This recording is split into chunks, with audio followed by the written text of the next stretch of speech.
Hey everybody, today is Monday, the 13th of June, and I have put up a blog post today sharing some of my favorite trailers from E3. Well, really, it's only the four I really cared about. Um, so you should check out the link down below. I was playing some Daggerdale this morning. Um, First of all, the fighter is exceptionally fun. He has some very capable crowd control capabilities. Or abilities. And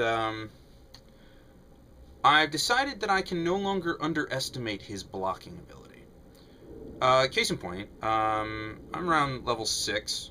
There's a side quest where you have to go kill this goblin hexer who's trying to summon this ghost and ravage the countryside, yada yada yada. Anyways, when I got there, the ghost showed up and killed the hexer, so it was me versus the ghost and two smaller goblin ghosts. Now I was like, oh, this is, whatever. And I started to do damage, realizing, oh, they're ghosts, so I'm going to do less damage anyways. And then the big ghost hit me. And he did something like 71 points of damage in a single hit. On level 6, I've got maybe 222, actually, hit points. And I gain 2 hit points every 6 seconds from an axe I carry. And I can get 35 back from drinking a single potion, but that has cooldown. And I only have so many of those. So, I was like, So, initially I started just to slog through it. I'm like, well, I should be able to handle this. So, I was running around throwing hammers at the smaller goblins. Targeting is a bit of a pain here. I wasn't able to hold down Alt as much as I would like to. It's just, not convenient to lock on. As it is, it's not as convenient to lock on as I want it to be, but what have you. It would be nice if it could toggle instead of hold. Yeah, that would be nice. Anyways, so I managed to knock out the other two, and then I kind of hit upon this strategy where I stood still and I held block. He hit me. It would do negligible damage, and then I'd retaliate, then block. He'd hit me, then I'd retaliate. And I, war of attrition, so I managed to kill him way before he ever got anywhere near killing me. So, the fighter's blocking ability is ridiculously good.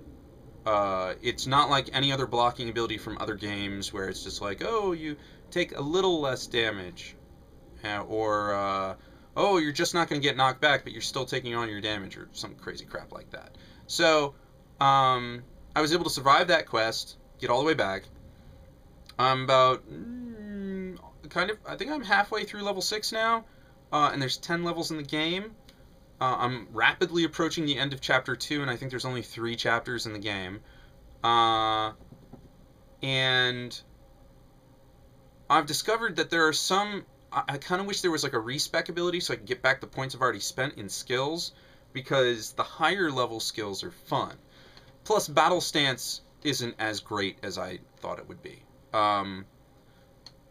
What battle stance does is when you have 1 point in it, you have to spend a total of 4 points to max it out. 1 point for the first rank, 1 point for the second, and 2 points for the third. So the first rank, what that does is you hold the button down for a second and you get +2 to your armor class. So it's harder for the enemies to hit you to begin with. I've never seen mistext though, so...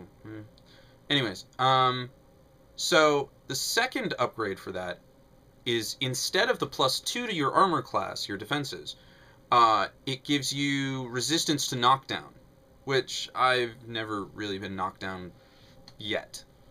There aren't that many big bad guys right now. I mean, the biggest I've come across is a big rock that was pushed down a hallway and I had to run away a la Indiana Jones for a few seconds.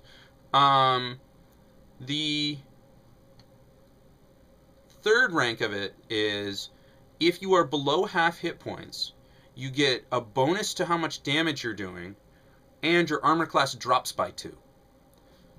And I'm like, either way, no matter which one you pick, it lasts. You hold down the button for 1 second for the first one, 2 seconds for the second one, or 3 seconds for the third one, and it only hangs around for a minute, and then you have to apply it again. I'm like, You know, again, I kind of wish there was a toggle instead of a duration on that thing. I would just leave the +2 AC on all the time and then switch it up whenever I needed to. I understand it. I have no need of the below 50% hit point one, and I have no need of the knockdown one yet. I don't know. I haven't gotten far enough in the game. I did get something called Terrifying Impact, where you leap up into the air and you hit one guy, and all the enemies around you get scared and run off. Not permanently, just like 2-3 seconds tops. But I really like that. It helps take some of the heat off of me. And then when everybody comes back, I just do a Blade Storm, which I love that ability too. I made it so that the left mouse button was the first attack, Shield Bash or whatever it is, because that one sweeps around. And I moved the standard default just swing your weapon to the number 3 on the keyboard. Right click is still default throwing my throwing hammers, but shift left click is the Blade Storm. Shift right click, I got rid of knee bash or something because it's so limited, and half the time I miss with it because they're standing over here and I stab over here. So I just pulled that off my toolbar entirely and replaced that with Terrifying Impact. I kind of wish I could just get my investment back on that knee bash skill though, because I don't like it. Maybe if I play through again as a fighter, I will be a bit more intelligent about my points expenditure. Definitely going to max out that first skill, the Shield Bash, because that thing is awesome. You can take out a group of guys pretty quickly. Alright, anyways, that's enough of Daggerdale for today. So until next time, take it easy.